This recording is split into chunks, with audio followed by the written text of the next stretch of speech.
Nous sommes arrivés au chapitre 44.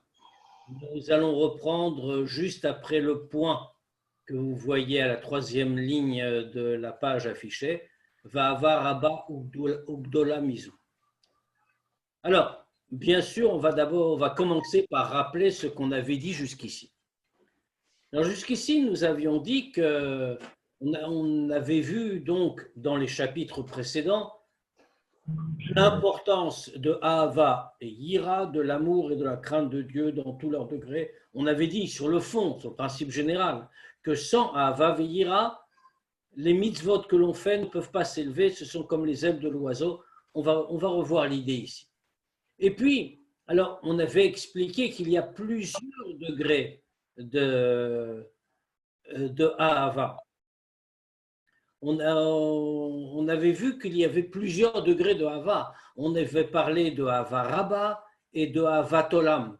Havatolam, l'amour de Dieu qu'on atteint par la réflexion, la méditation sur le monde. On voit Dieu dans le monde d'une certaine manière, la grandeur de la création, etc. C'est ce qui nous permet de comprendre et d'aimer Dieu.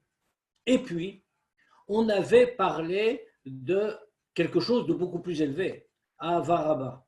Avaraba, l'amour, le grand amour, l'amour abondant, qui n'est pas lié au monde parce que finalement, l'amour de Dieu, qui est là uniquement parce que nous contemplons la grandeur de la multiplicité de la création, l'infini de la création, tout ça c'est très bien, mais malgré tout, c'est relativement limité. Alors que puisque c'est limité en fait à notre perception du monde, au fait que le monde existe et qu'il soit grand et merveilleux, ce qui est une très grande chose bien sûr.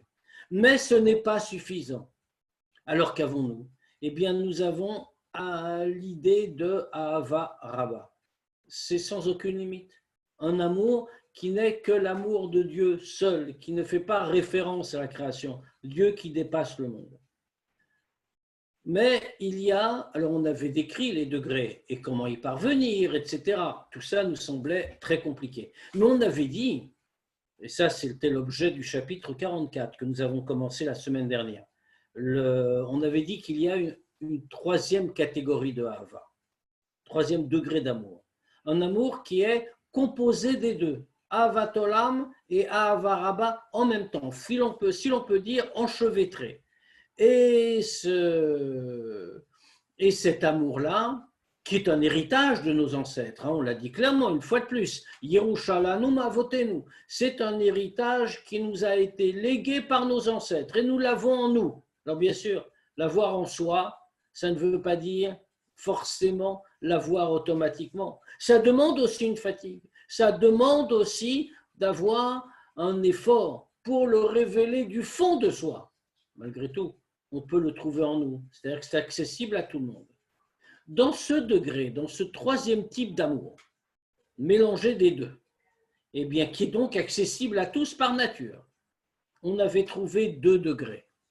On avait trouvé d'abord une première façon, un premier degré qu'on avait appelé l'amour de Nafshi Aviticha.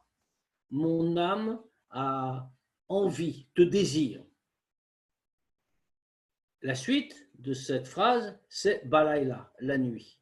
Pourquoi? Eh bien, parce que comme on l'avait expliqué, l'amour que mon âme te désire dans la nuit, c'est-à-dire comme l'homme fatigué, qui après toute une longue journée de travail va dormir. Eh bien, à ce moment-là, que fait-il? Il souhaite en réalité que son âme revienne dans son corps. Il a soif de cela. Et bien de la même manière que l'homme désire que son âme lui revienne au matin, nous désirons dans la nuit où nous nous trouvons. Nous avons le désir de Dieu. Nafshi avitira. C'est le premier degré. Et ce degré-là, tout le monde peut l'atteindre. Il faut le demander. Il faut le rechercher, bien sûr. Et c'est un héritage. Mais il faut aussi le demander, et pour cela, a-t-on dit, il y a un moment privilégié. C'est quand on va s'adresser à Dieu la nuit, quand on va étudier la Torah la nuit. Là, on avait rappelé l'importance, le sens de l'étude de la Torah la nuit. Et le Tanya nous rappelle ces mots du Zohar qui nous disent que l'homme doit demander la miséricorde de Dieu pour qu'il puisse se réveiller la nuit et se consacrer à la Torah pendant la nuit. Donc on en était arrivé là, et parce qu'il faut faire effort. Et en faisant cet effort la nuit, alors nous pouvons parvenir à avoir cet ahava, cet amour de nafshi avitira. Mais ce n'est pas suffisant en réalité. Ce n'est pas suffisant, et on va parler dans cette deuxième partie d'un autre degré d'amour bien plus élevé que le précédent. Parce que finalement, qu'est-ce qu'on vient de dire? On a parlé de nafshi avitira. On a parlé de mon âme qui te désire, qui te veut. Pourquoi? Parce que moi j'ai un besoin. Comme on l'a dit, on est épuisé, et puis on va dormir, et notre âme s'élève. Et qu'est-ce qu'on veut? Que notre âme redescende en nous pour nous faire revivre. On veut quelque chose, on le désire, et le désir est sincère. C'est un vrai amour. C'est ce que nous avons pour Dieu. Autrement dit, c'est nous qui ressentons, c'est nous qui vivons, et c'est nous qui le voulons. Alors c'est un vrai degré d'amour, et c'est un degré déjà enviable. Alors, comme on l'a dit, c'est un héritage de nos ancêtres. Malgré tout, c'est un degré qui par nature est limité. Alors, on va essayer de trouver mieux, puisque, comme chacun sait, le but de tout homme et le but que Dieu nous a donné, ce n'est pas une partie, ce n'est pas d'atteindre partiellement à ce que nous devons obtenir. C'est de parvenir, il faut le dire, de parvenir à la perfection, à la totalité, sachant que la perfection totale est à la portée de chacun. Chacun à son degré, bien sûr. La perfection totale, il ne faut pas se méprendre, on va le redire de notre manière ici. La perfection absolue ne sera pas la même selon les individus. Il y a une perfection pour chacun. Comme on a cité plusieurs fois le fameux mot de Rabbi Zoussia d'Anipoli, un des préfaciers du Tanya, quand je serai dans l'autre monde, on ne me demandera pas pourquoi tu n'as pas été Abraham, pourquoi tu n'as pas été Yitzhak, pourquoi tu n'as pas été Yaakov. On me demandera pourquoi tu n'as pas été Zoussia. Et c'est exactement ce qu'on est en train de nous dire ici. Il y a donc un degré de perfection pour chacun. Mais ce degré de perfection, chacun doit l'atteindre et chacun peut l'atteindre. Donc, voyons maintenant le degré plus haut de Ve'ava Rabba, de fait à une Ahava plus grande. Alors, prenons, comme on l'a dit, c'est la troisième ligne de la page qui est sur votre écran, après le point. Ve'ava Rabba, Ugdola Mizu, et un amour plus grand et plus abondant que celui qu'on vient de décrire sous l'appellation de Nafshi Avitira. Ve'i mesuteret gamken, bechol nefesh meIsraël b'Yerusha ma'avotenu. Et cela, c'est également, elle est beaucoup plus grande que la précédente. Mais immédiatement, après nous avoir dit que la deuxième ahava qu'on va présenter maintenant, c'est toujours dans cet amour enchevêtré des deux degrés qu'on avait décrits précédemment, comme on l'a dit, mais un degré supérieur. Alors évidemment, on avait tout de suite la question, mais attendez, c'est un degré supérieur, peut-être n'est-ce pas accessible à tous? Immédiatement, le Admour Hazaken vient relever le point. Him et Souteret Gamken, elle est également cachée. Bechol Nefesh mi-Israël, dans toute âme d'Israël, Beyerusham Avotenu, comme un héritage de nos ancêtres. Ce qui signifie que ce n'est pas seulement le premier degré de Nafshi Avitira qui est accessible à tous, mais même ce degré-là, qu'on va définir tout de suite, donc je ne dévoile pas encore, même ce nouveau degré dont on a justement dit qu'il est bien supérieur au précédent, même ce nouveau degré-là, eh bien, est aussi caché dans le cœur de chacun, dans l'âme de chacun, ce qui veut dire que chacun peut l'atteindre, puisque chacun peut le découvrir en lui-même. puisque ce n'est jamais, comme tous les degrés qu'on a analysés précédemment, que Yerusham Avotenu, c'est un héritage de nos ancêtres. Alors, de quoi s'agit-il? Quel est ce deuxième degré? Hi Mashekatuv Beraya Mehemna. C'est ce qui est dit à propos du Raya Mehemna, du berger fidèle, c'est-à-dire Moshe Rabbeinu, que lui avait un amour, Kebara Deishtadel, c'est un mot du Zohar, hein? C'est pour ça que c'est en araméen tout à coup, Kebara Deishtadel Bata Chavouye Veime, comme le fils qui s'efforce après son père et sa mère, Derachimlon, qui les aime, Yatir Migarme Venavche Veruche, plus que lui-même et son âme et son esprit, le Chul. Alors que nous dit le Zohar? Le Zohar, en vérité, parle de ce que ça, du rapport avec Dieu. Et il cite le Raya Memna, Moshe Rabbeinu en est comme l'exemple. Qu'est-ce que peut être en rapport avec Dieu? Et il nous dit que le rapport, c'est comme celui d'un fils. Un fils qui se dévoue absolument, au sens strict du terme, dans l'absolu, pour son père et sa mère. Il est prêt à donner sa vie pour eux. Et il rapporte une histoire, le Zohar. Il dit que Moshe Rabbeinu, dans sa relation propre avec Dieu, s'est adressé à Dieu. Il lui a dit, fais, Yi Ratson, que ce soit ta volonté, que je sois comme un fils que je sois pour toi comme un fils pour son père. Et c'est de lui que sont ces mots qu'on cite ici. Comme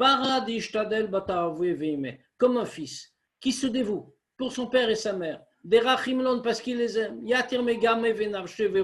C'est-à-dire, il demande à Dieu dans le texte du Zohar, il demande à Dieu, permets-moi, considère-moi comme un fils qui n'existe pas pour lui-même, qui n'existe que pour ses parents, qui est prêt à tout et qui se dévoue totalement jusqu'à donner sa vie pour eux. Car qui alors avechad lekulano, parce qu'en réalité, nous avons tous un seul Père, Dieu. Qu'est-ce que ça signifie? Pourquoi le Admor Zaken rajoute-t-il cela, qui alors avechad lekulano? Parce que, d'accord, Moshe Rabbeinu dit ça. Et d'ailleurs, dans le Zohar, Dieu lui répond. Et Dieu lui dit, reste auprès de moi, je te dis que tu es mon fils, tu es comme mon fils, tu as le même degré de relation. Donc, on a une vraie question. D'accord. Donc, il y a un deuxième degré de Hava qui n'est pas Nafshi Avitira, mais qui est le degré qu'on va appeler, selon l'expression du Zohar, Kebara d'Ishtadel Beta Batar Avoué Veime, comme le fils qui se dévoue pour son père et sa mère. C'est-à-dire, donc un autre degré, on voit que c'est très différent. Le premier, Nafshi Avitira, qu'est-ce que ça voulait dire? C'est moi qui te désire. Autrement dit, je suis moi au centre. C'est moi qui te désire, j'ai besoin de toi. Ressentir cela, encore une fois, c'est déjà un très haut degré. Mais ça signifie que c'est finalement moi qui existe. C'est moi qui te désire. Ce degré-là, de Ishtadel Bata Chavoué Veime, ce n'est plus moi. Moi, je n'existe pas. Je me dévoue de toute mon âme. C'est-à-dire, je suis même prêt à perdre la vie si c'est nécessaire, si c'est pour le bien de mon père et de ma mère. Alors on comprend que cette idée-là, c'est une idée très difficile, vraiment très difficile. Tellement difficile qu'on peut dire, mais attendez, quoi est-ce qu'on est concerné? On nous parle d'un degré où on n'existe plus, où seul Dieu existe, où la seule préoccupation, c'est de mieux servir Dieu. Comment est-ce qu'on peut imaginer que cela nous concerne? Alors le Admor Hazaken ajoute, Allo, avechad lekulano, nous n'avons qu'un seul Père. Qu'est-ce que ça signifie que nous n'avons qu'un seul Père? Bien, ça signifie que ce degré d'être considéré par Dieu comme son fils, si on peut dire, comme un enfant, eh bien, être considéré. Tu ne peux pas aller derrière. Être considéré comme son fils comme son enfant par Dieu. Autrement dit, non seulement que nous le considérions comme notre père, mais que lui nous considère comme son enfant, qu'il nous accepte comme tel. Autrement dit, notre existence est lui. Eh bien, ça, c'est quelque chose qui est un degré tellement inimaginable.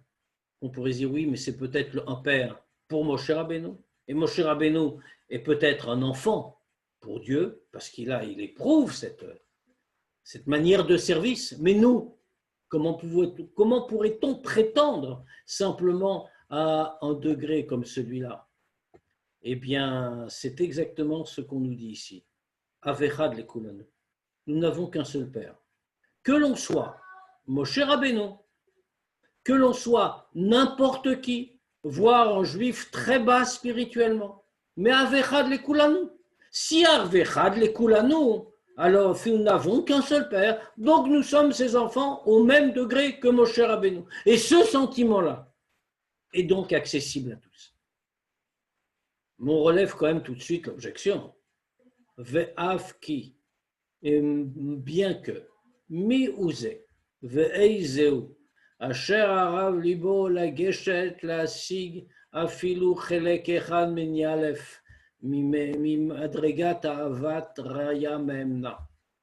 Et même si on va dire, mais qui est celui qui osera dire qu'il s'approche et qu'il va comprendre, ne serait-ce qu'une partie, une toute petite partie, un millième du degré de l'amour de Moshe Rabbeinu, de Raya Memna, du berger fidèle. Alors je rappelle que malgré tout, le berger fidèle en question, il n'est pas appelé berger fidèle pour rien. Le berger fidèle, Raya Memna, le mot Raya Memna se traduit. Sens premier. Raya Memna, c'est la traduction de l'hébreu Roé Neman. Donc au sens simple, le berger fidèle qui s'occupe bien de son troupeau, comme Moshe Rabbeinu a conduit le peuple juif. Mais il y a un sens plus profond qui nous fait mieux comprendre le degré d'amour que possédait Moshe. C'est Raya Memna, Roé Muna, non pas berger fidèle, mais Emna, Neeman, a la même, comme en français d'ailleurs, la même racine étymologiquement que Emouna, le berger de la Emouna. Et on explique pourquoi Moshe Rabbeinu est-il appelé par le Zohar Raya Memna, parce qu'il faisait comme la fonction d'un berger et de faire paître son troupeau, c'est-à-dire de faire absorber par le troupeau l'herbe qui lui est nécessaire, la faire ingérer, digérer. Et bien de la même manière, le rôle assumé par Moshe Rabbeinu, ça a été de faire absorber, digérer par chacun la Emouna. Parce que la Emouna, la foi, n'est pas une chose simple. La Emouna, tout le monde l'a, bien sûr, par nature, mais chacun. En réalité, toute créature croit en son créateur, par nature encore. Seul problème, c'est que la Emouna peut rester très superficielle. Alors, c'est l'exemple qui est toujours donné et qu'on va répéter encore une fois. Un exemple de la Gemara qui nous dit que Ganva Pumartara Rahmanakaria, le voleur, avant d'entrer dans le souterrain par lequel il va cambrioler une maison, appelle Dieu à l'aide. Absurde, bien sûr. Comment? Il demande à Dieu de l'aider à voler? Comment peut-il faire une chose aussi ridicule? À la limite, c'est une offense pour Dieu. En vérité, non. Cet homme a vraiment la Emouna, c'est ainsi que c'est expliqué. Cet homme a vraiment la Emouna. Il sait que la réussite ne vient que par la bénédiction de Dieu. Et donc, quand il va commencer son entreprise, il la demande très sérieusement et très sincèrement, en sachant que s'il n'a pas cette bénédiction, il ne pourra pas réussir. Malheureusement, bien sûr, son action a un petit problème. Son action a un petit problème parce que, bien entendu, le vol est interdit. Et donc, Dieu ne peut pas lui donner sa bénédiction. Mais comment ne le comprend-il pas? Mais il ne le comprend pas pour une raison simple. Il ne le comprend pas parce que la Emouna est restée chez lui superficielle. Et donc, comme elle est superficielle, il ne saisit pas tout ce que cela implique. Donc, que fait-il? Que faut-il faire pour le guérir, si l'on peut dire? Il a déjà la Emouna. Seulement, il faut que la Emouna pénètre profondément en lui de telle manière qu'elle ait une influence sur son comportement et son mode de vie. C'est le rôle de Moshe Rabbeinu. Moshe Rabbeinu et Raya Memna, le Ro Emouna, il fait paître, il fait absorber la Emouna en lui, en chacun. Donc on comprend bien qu'un homme comme cela, qui donne la Emouna à chacun, a une Ahavat Hashem, un amour de Dieu, qui est complètement hors de notre portée. Mais malgré tout, c'est ce qu'on va dire, même si personne ne peut se comparer à lui.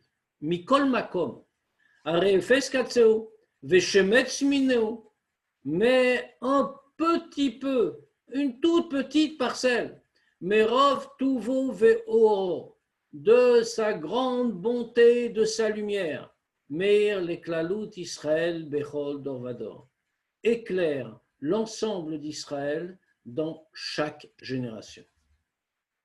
Oro, on voit deux choses. On parle de Rav Tuvo, sa grande bonté au sens spirituel, et Oro. Oro, c'est justement cette idée de réflexion, de Chochma. La Chochma est une lumière. C'est tout cela qui éclaire tout le monde, dans toutes les générations, à partir de ce qu'est Moshe Rabbeinu. Comment le voit-on? Moshe Katoub et Tikkunim, comme il est écrit dans les Tikkunim, c'est-à-dire dans une partie du Zohar. Dit Pashtute Bechol Dara Vedara, qu'il y a une extension de Moshe Rabbeinu, Bechol Dara Vedara, dans chaque génération, les Anar Alon pour les éclairer, etc. Alors, Rak Shaharazu,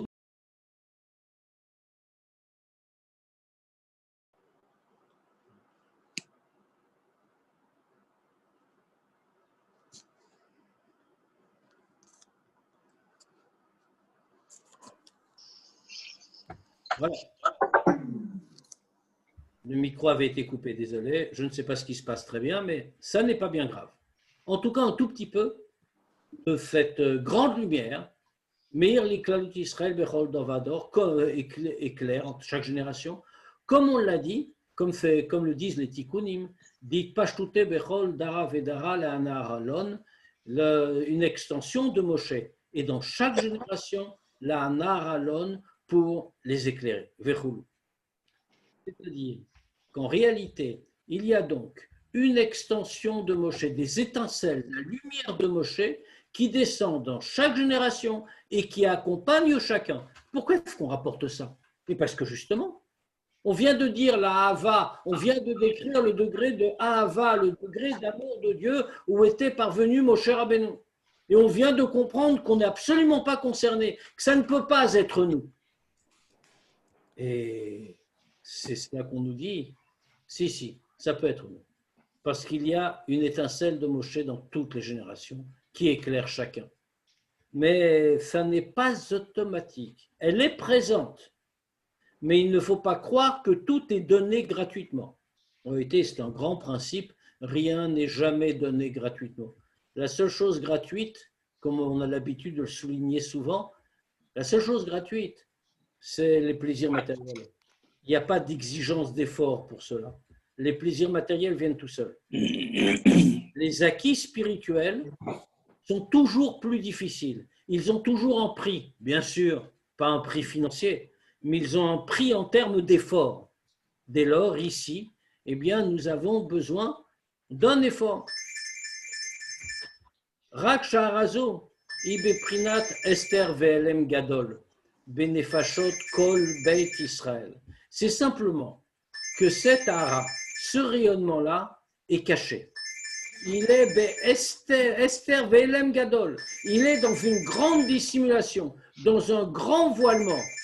Benefashot Kol Beit Israël, dans toutes les âmes de la maison d'Israël. Leotsia Vazo Amesuteret Maelem Va Esther El Agiloui. Maintenant, dans le grand voilement. Et on le voit bien en nous-mêmes.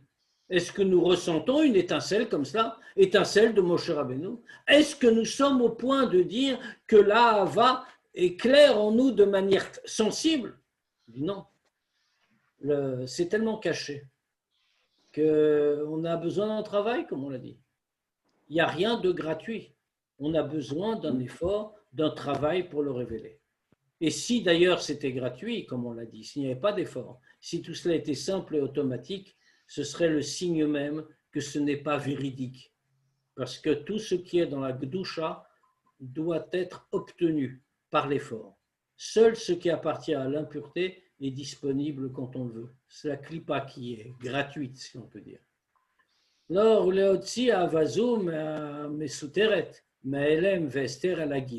maintenant, pour sortir, faire sortir cet ava, faire sortir cet amour de Dieu que nous possédons donc, c'est l'aboutissement de ce qu'on vient de dire. Nous possédons tous ce degré-là. Maintenant, pour le faire sortir de ce grand voilement, eh bien, mais Elem Vester, du grand voilement où elle se trouve, elle a Gilouï, qu'elle soit révélée, Liot bid Galut Libo Mucho, pour qu'il se révèle dans son cœur et son cerveau. Alors, qu'est-ce que c'est que la différence? Pourquoi le cœur et le cerveau? Eh bien, parce que, comme on comprend, le cœur, c'est pour raffiner ses midotes, ses attributs émotionnels, puisque ça fait partie de notre double travail. Raffiner nos midotes, nos émotions, donc le cœur. Mocho, raffiner notre pensée, la tourner vers Dieu. Et donc, on a deux efforts parallèles à faire. Révéler dans son cœur et son cerveau. C'est seulement d'ailleurs quand on a révélé cet amour dans le cœur et le cerveau que cela peut avoir ensuite un effet sur le comportement, puisque le cœur et le cerveau sont les deux instruments par lesquels nous contrôlons finalement notre vie. Or, tout cela, ça peut sembler difficile, mais ça ne l'est pas forcément. Lo niflet velo rechokahi. Tout cela, ça n'est pas lointain et ce n'est pas éloigné. Et la karov adavar meod. Mais au contraire, en paraphrasant un verset connu de la Torah, karov adavar meod, la chose est très proche, beficha ou bilvafra, dans ta bouche et dans ton cœur. De haïnu, liot, c'est-à-dire la bouche et le cœur, comme on l'a dit. C'est très proche de toi. Où est-ce que c'est? Il faut le réveiller dans la bouche et dans le cœur. Et ici, le Admour Azaken va nous donner un conseil, mais un conseil très concret. Comment peut-on faire pour réveiller l'amour en question? Ce degré-là d'amour dans notre cœur et dans notre cerveau, c'est-à-dire qu'il soit suffisamment révélé dans le cœur et dans le cerveau pour qu'ensuite ça influence notre vie quotidienne, nos actions. Pas gagné, on peut y arriver. Il y a un moyen, il y a un chemin. Daïnu, et le Hanoi Zaken a cité ce pasouk particulier de la Torah, qui karov elecha davar meod beficha ou bilvafra. C'est très proche de toi, ta bouche, ton cœur. En soulignant en vérité beficha, dans ta bouche. Pourquoi la bouche? Daïnu, parce que comment peut-on arriver à cela? Liot ragil al leshono, que ce soit habituel sur sa langue, vekolo, et dans sa voix. Leorer kavanat libo ou mocho, de réveiller son cœur et son cerveau. Lehamik marchavto bechaye achayim ensov baruchu, de réveiller donc dans la kavana de son cœur et de son cerveau pour approfondir sa pensée dans la vie de la vie, c'est-à-dire le Ensof Baruchu. Autrement dit, un conseil clair, il faut s'habituer à parler de Dieu. Il faut s'habituer à parler de l'amour de Dieu. Quand on étudie la Torah, il faut l'étudier en parlant, avec la voix. Et le Tanya n'a pas hésité à le dire. Ragil aleshono vekolo, que ce soit quelque chose qui devient habituel sur sa langue et par la voix, par le son. Autrement dit, le dire. En s'habituant à le dire, en entendant les mots que l'on prononce, eh bien, à ce moment-là, tout cela va pénétrer. Alors, on sait que dire les mots que l'on étudie a toujours été une recommandation de tous les Chachamim, y compris dans la Gemara. On nous dit que quand on étudie, c'est pour ça que quand on rentre dans une yeshiva, on est toujours surpris du bruit de l'étude, en réalité. On voit que tout le monde étudie à voix haute. Alors bien sûr, c'est une habitude, mais cette étude à voix haute a aussi un sens profond, un sens spirituel. En étudiant de cette façon-là, la voix pénètre le cœur, la voix pénètre le cerveau. Et en s'habituant à dire la sagesse de Dieu, à parler d'amour de Dieu, à parler de Dieu, avec la voix, alors à ce moment-là, on réveille la kavana du cœur et du cerveau. C'est-à-dire qu'on peut peu à peu changer entièrement. Pourquoi? Parce qu'en réalité, Dieu est notre Père vraiment. Quand on dit que Dieu est notre Père, eh bien, on ne fait pas seulement une figure de style. Quand on dit que Dieu est notre Père, il est vraiment notre Père. Il le dit à Avinu Emiti, c'est notre vrai Père. Ou Makor Chayenu, c'est la source de notre vie.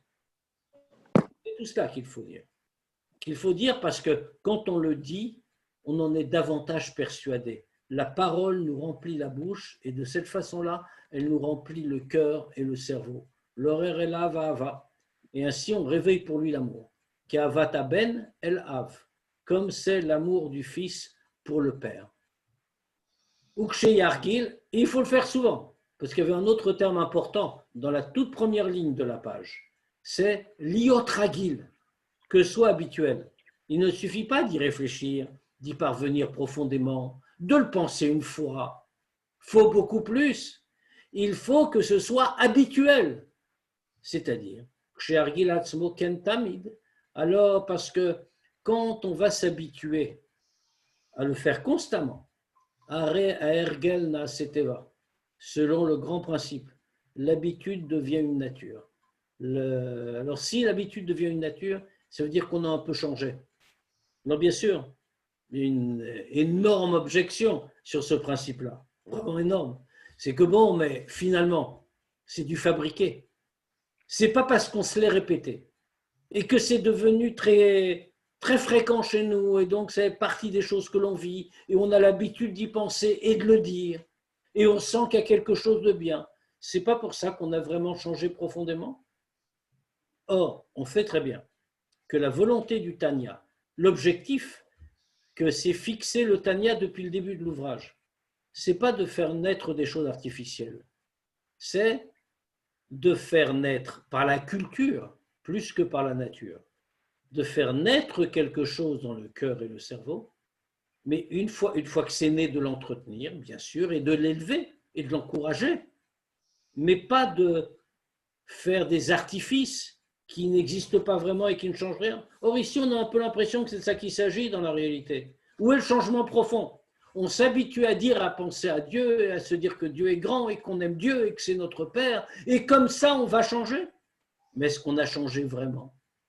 On a pris une habitude, mais peut-être que c'est tout simplement comme l'enfant qu'on a habitué depuis son plus jeune âge à dire qu'il croit en Dieu, parce que c'est un enfant né dans une famille pratiquante, qui a été à l'école juive, etc.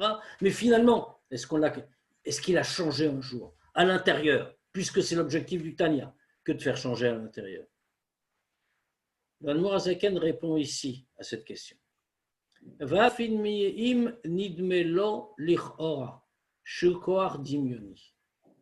Et même si quelqu'un a pensé que quand il examine cette action-là, alors il lui semble que c'est koar dimioni, c'est seulement une qualité d'imagination. Il se raconte quelque chose. C'est purement imaginaire. Il n'a rien obtenu, il n'a aucun amour. Alors on sait qu'on doit se regarder avec sincérité, pas se regarder pour se complaire dans le portrait qu'on regarde. On se regarde comme on est vraiment. Mais qu'est-ce que c'est pas koar dimioni? Je me suis simplement imaginé l'amour de Dieu, mais finalement je ne l'ai pas. On va s'arrêter un peu sur cette notion de dimayon, d'imagination. Dans le Tanya, on trouve le mot dimayon avec toujours un adjectif en général. On parle de dimyonot sheker, d'imagination mensongère. On parle parfois de dimionot shav, d'imagination vaine. On fait une différence entre les deux. L'imagination mensongère, c'est ce qui n'existe absolument pas. On raconte, on se raconte, on s'auto-illusionne. Il n'y a rien. Dimionot shav, c'est beaucoup mieux. Dimionot shav, ça veut dire qu'il n'y a pas rien. Il y a un changement qui est introduit, mais c'est appelé shav, c'est vain. Pourquoi? Parce que le changement qui doit être introduit, c'est un changement profond, un changement intérieur, qui change toute notre manière d'être et notre manière de vivre, toutes nos conceptions, toutes nos visions, qui change l'intérieur, encore plus que ça. Ça change la profondeur de la nature humaine. Quand c'est shav, que c'est vain, c'est parce que ça n'a rien changé profondément. Prenons un exemple très simple. L'homme prie, il prie tous les matins, et quand il prie, comme c'est un homme sincère avec lui-même, qui cherche vraiment à se lier avec Dieu, alors à ce moment-là, il réfléchit, il médite à la grandeur de Dieu pendant la prière, et en méditant à la grandeur de Dieu, il fait naître en lui l'amour. Normalement, la naissance d'un tel sentiment devrait être si puissante qu'elle écarterait tous les sentiments autres qui peuvent exister dans le cœur de l'homme. Toute la capacité d'amour de l'homme ne pourrait plus se porter que sur Dieu et pas sur des choses matérielles, tel ou tel plaisir ou tel désir. Tout devient inexistant, bien sûr.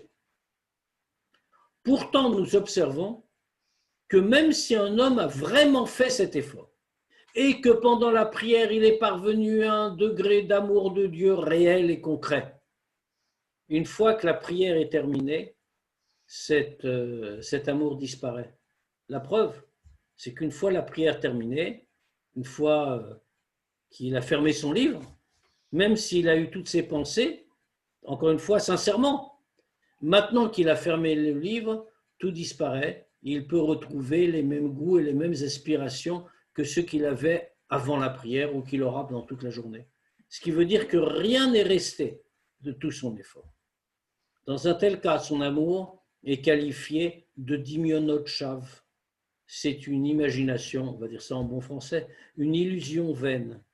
Ce qui ne veut pas dire, ce n'est pas du mensonge. Ça aurait été du mensonge s'il s'était raconté qu'il avait l'amour de Dieu.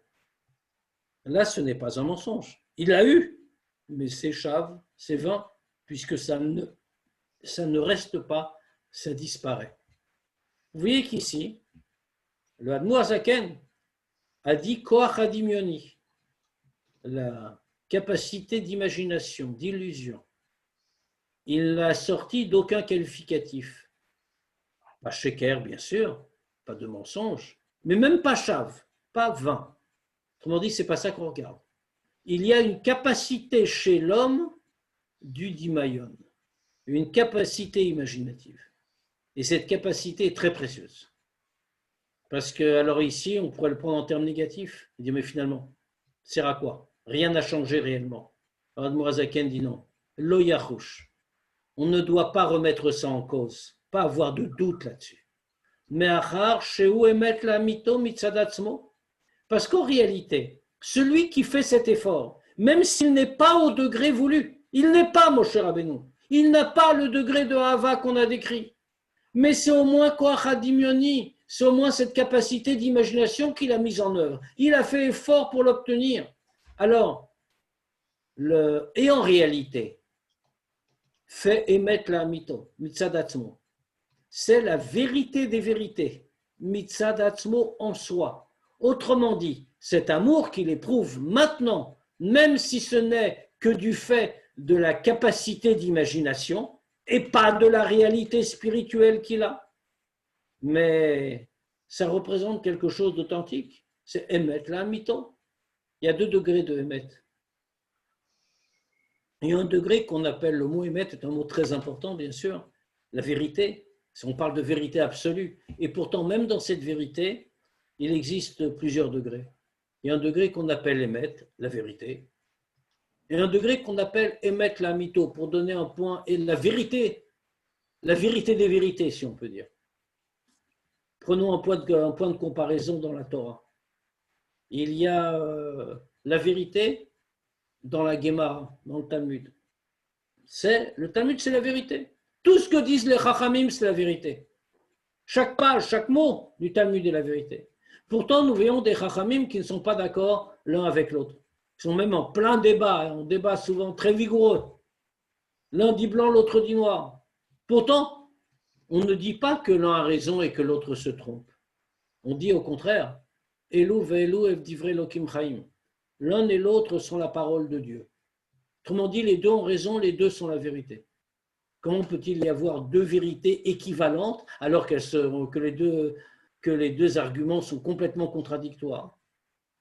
Bien parce que, nous dit-on, c'est un degré de la vérité où la vérité peut être plurielle. Ça dépend de quel point de vue, avec quel attribut spirituel on regarde. Mais en revanche, quand on arrive à la conclusion du raisonnement, à la conclusion de la Gemara, c'est-à-dire dans la halacha, une fois la loi tranchée en application des formes et posées par la Torah elle-même, eh bien à ce moment-là, ce n'est plus émet, ce n'est plus une vérité relative. C'est émet la mytho, c'est une vérité absolue. Et là, il ne peut y en avoir qu'une. Et c'est ce que l'on nous dit ici. Même quelqu'un qui n'a eu que d'imayon, c'est une imagination, une illusion, parce qu'il n'a pas le degré. Mais ce n'est pas pour rien. Au contraire, pourquoi? Parce que c'est émettre la mytho. Parce que c'est une vérité des vérités. Mitzad atzmo, c'est une vérité des vérités, non pas parce que l'homme est au degré, l'homme concerné, mais parce que c'est mitzad atzmo, c'est en soi ce qu'il a cherché. C'est la hava, et il l'a cherché sincèrement. Puisqu'il a cherché sincèrement, même s'il a donné un petit coup de pouce par cette force, cette capacité d'imaginer, mais elle est vraie en elle-même. Beprinat Ahava Mesuteret, dans le 20 degrés d'amour caché. Et par cet effort, il a fait se révéler. Rak Shetoelet Yetziata El Gilouy, c'est seulement que l'utilité de la faire se révéler, de la faire sortir à l'extérieur, de le faire sortir à l'extérieur, cet amour, dès la via l'idée maasé. C'était pourquoi? C'était pour que cela conduise à l'action. L'amour pour l'amour ne veut rien dire. L'amour doit aboutir à quelque chose, à la volonté de se lier avec Dieu et donc à l'action. Chez où esek Torah va mitzvot, chez l'omed ou mekayem, c'est-à-dire l'étude de la Torah et la pratique des mitzvot qu'il étudie et qu'il accomplit, allié d'aisé par ce fait qu'il a réveillé en lui cet amour caché. Pourquoi il le fait? Pourquoi il étudie la Torah? Pourquoi est-ce qu'il accomplit les mitzvot? Parce que tout ce qu'il voulait, c'était donner un plaisir à Dieu. À quoi ça ressemble ça? À l'amour qu'un fils porte à son père. Keben haoved et aviv, comme un fils qui sert son père. Alors faites exactement ça. C'est qu'en réalité, oui, c'est vrai, c'était un dimayon, ce n'était qu'une imagination. Il n'est pas au degré, mais son intention était vraie. Et c'était vrai en soi. Et cet amour existe en lui. Et puisque maintenant il l'utilise, pourquoi? Pour faire un plaisir à son père, un plaisir à Dieu, en étudiant la Torah et en pratiquant les mitzvot. Alors à ce moment-là, Al-Ze Amrou, là-dessus, les Chachamim ont dit, Marshava Tova, Akadosh Baruch Hu Metzarfa Lemaase. Une bonne pensée, ce qu'il a eu, la kavana, l'intention, l'effort qu'il a fait, l'effort intellectuel qu'il a fait, ce n'était qu'une bonne pensée. Autrement dit, il n'a pas eu la vraie kavana. Il n'a pas obtenu ce qu'il aurait dû obtenir. Ce n'est jamais que dans le degré de bonne pensée. Il fallait beaucoup plus. On l'a dit, pour faire s'élever les mitzvot, la pratique des commandements, pour faire s'élever l'étude de la Torah, il fallait avoir Ava ve'yira. On l'a dit 20 fois. Mais lui n'a pas tout ça. Il n'a que Marshava Tova. Alors il n'a rien. On dit non, non. Ce n'est pas qu'il n'a rien. Il est écrit Marshava Tova, la simple bonne pensée, puisqu'elle est émettre la mytho, comme on l'a dit, et qu'elle exprime ce sentiment réel simplement caché, de vouloir servir son père. Eh bien, Akadosh Baruch Hu metzarfa lemaase. Akadosh Baruch Hu, alors on va le traduire comme c'est traduit habituellement. Habituellement, en termes élégants, on dit une bonne pensée, Dieu la considère comme une action. C'est le sens premier, c'est pas inexact, mais qui a complètement trahi la phrase. Le mot metzarfa n'a jamais voulu dire être considéré, même si c'est le sens premier. Metzarfa, ça veut dire associer. Dieu l'associe à une action. Qu'est-ce que ça veut dire? C'est qu'il faut l'interpréter comme ici pour le comprendre. Metzarfa le maaseh, il l'associe à une action, c'est-à-dire il rattache cet ahava, cet amour, qui n'en est pas vraiment, qui n'est qu'un dimayon, qui n'est qu'imaginaire. Il le rattache à une action. Pourquoi? Liyot gadafin lepacha kenal, pour que ce soit des ailes qui vont être avec une action, des ailes, comme les ailes de l'oiseau qui emmènent les mitzvot, l'action des mitzvot, et lui permettent de s'élever. Autrement dit, on vient de dire une chose fabuleuse, alors que jusqu'à présent, on ne cessait pas de dire qu'il fallait avoir un degré de Hava Ve'yira et que sans cela, on n'avait rien. Ici, maintenant, on en est à dire qu'il y a une place pour tout le monde, puisqu'il suffit de faire cet effort, même s'il n'est pas parfait, même s'il n'est pas total, il suffit de le faire pour parvenir à faire s'élever les mitzvot.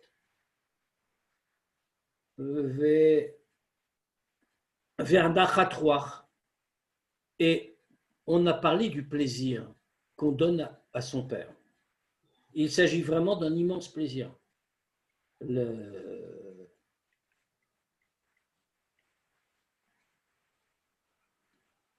Pardon, j'avais juste perdu la ligne. Vanachatruach et le plaisir.